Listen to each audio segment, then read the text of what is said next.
Hey, it's your girl Andrea, and we're doing a little bit of a calf to plate update. So my hat is halfway on my head, it is what it is. There's your guy, there's all of them. They're all in the barn, different pens spread out, but there is the calf we've been watching the entire time.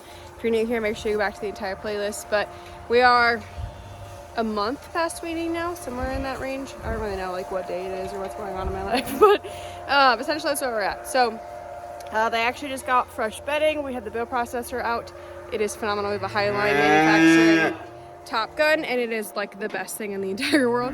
So they just got fresh bedding. They are pretty much done with their food for the day. They got some corn stalks left to eat. But as you can see, they haven't skipped a beat at all.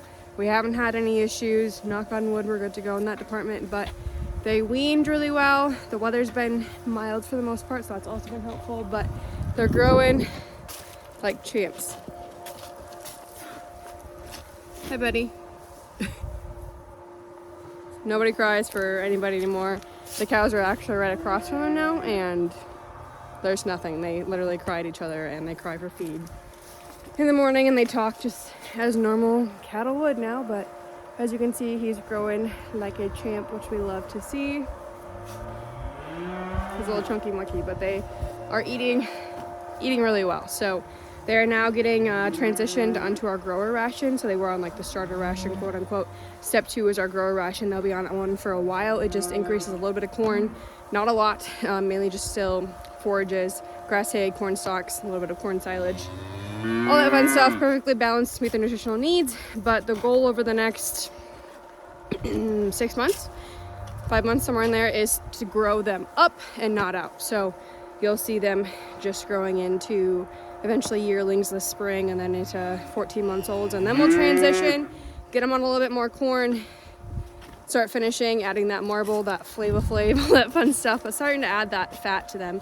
That way the beef is high quality and all that fun stuff. So there's more of them. This is kind of our bottle calf, smaller calf pen. We had a couple that had pink eye. We put them in this pen so they were easy to treat, less calves. There's a lot more space in this pen. There's less of them in here. And then we have our third pen over here. This is that last group that we weaned that only got processed through the chute once, but they are the biggest calves, so they look really good. What's up, buddy? You were a monster when you were born, and you're still a monster.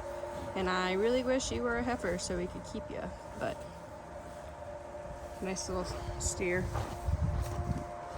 It's a nice steer as well. A bunch of calves.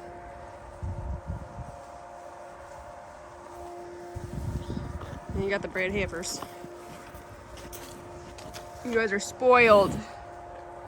You're due to calf Valentine's Day, so you guys are a month ahead of the cows. So they're out in their dry lot pen. Happy-go-lucky. Thinking they're missing out because they didn't get any bedding. Because they're fine. Oh, and also, can we take a moment? Red!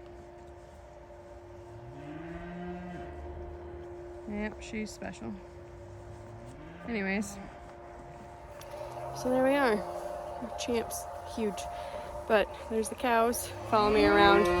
Bunch of big babies. We are less than 100 days out from calving now, so that's crazy. We did move calving up a month, so normally they'd still have another month to go past the less than 100 days, so like 120, 130, but we moved calving up a month with the barn. So there you go. Until next time, make sure you subscribe. I'll see you then. Otherwise, go check out the rest of this playlist if you're new, and we'll see you again.